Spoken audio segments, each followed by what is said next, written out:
Anyang Red Booster he's back ang muling pagbabalik ni Renz Abando. Dahil sa nangyari nakakatakot na injury 2 months na ang nakaraan, mabuti hindi siya na surgery sa pagkabagsak niya. Ang nakalaban ng Red Booster ay ang Goy ang Sunas Gunner, ang huling laro ni Kabayan. Muling pagbabalik ni Renz Abando nung nakalaban niya ang Dirty Player dahilan na nag-injured siya. Kinamayan ni Renz Abando ang tumulak sa kanya kaya okay na sila. 5 minuto ipinasok si Lekay. Excited ang mga fans na miss na si Lekay, gusto nang magpa-picture, kaya excited lahat na makita si Lekay na maglaro.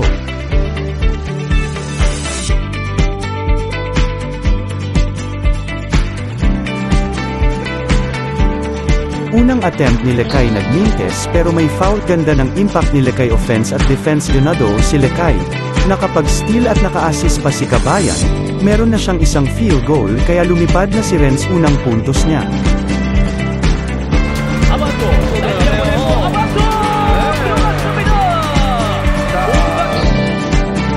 Masaya ang lahat ng nakalusot si Renz Abando. Patapos ng first quarter 32-25 lamang ng 7 ang Red Booster, second quarter kumalabaw na ang import buhat mode, nag-posterize pa, tumabla ang score 32 bago makapasok ng 3 si Renz.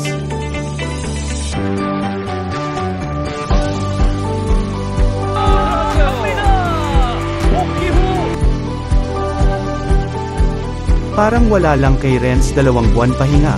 Sa loob ng 10 minutes na playing time nakapuntos ng 7 si Renz Abando. Masaya na naman ang mga fans ni Renz Abando.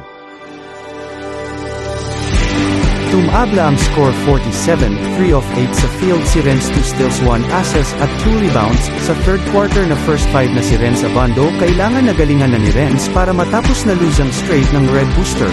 Muntik na ma-injury si Renz, buti na lang hindi malala pero tuloy lang laro at pinagpag niya lang para wala lang. Tinirahan niya lang sa harapan si King Kong. Wow,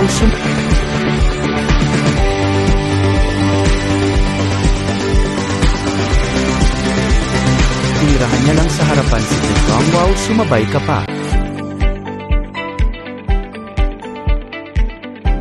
Floater ni Renz Abando sumablay kasama ni Renz na hard foul ni King Kong.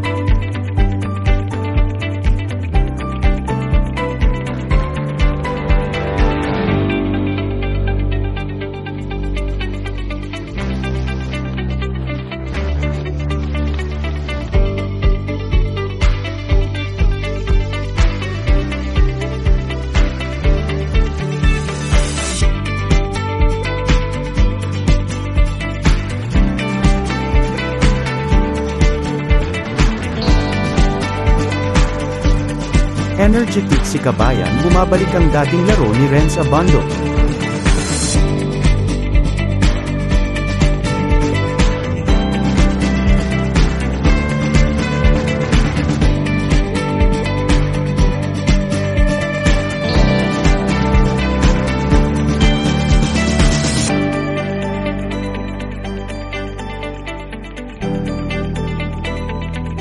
Ang ganda ng laban buhat mode si Renz Abando, muntik pa injury.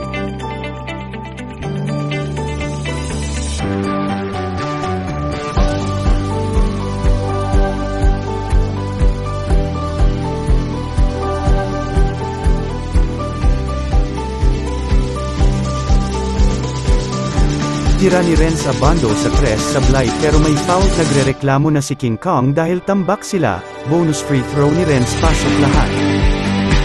Sigaw ng mga fans ni Renz Abando, don't push again, Air Abando. Nagkamit ng turnover ang kasama ni Renz Abando pero sa huli panalo ang Red Booster. Thank you for your watching mga kabasketball. Please like and share, kahit isang like lang masaya na ko. God bless mga kabasketball.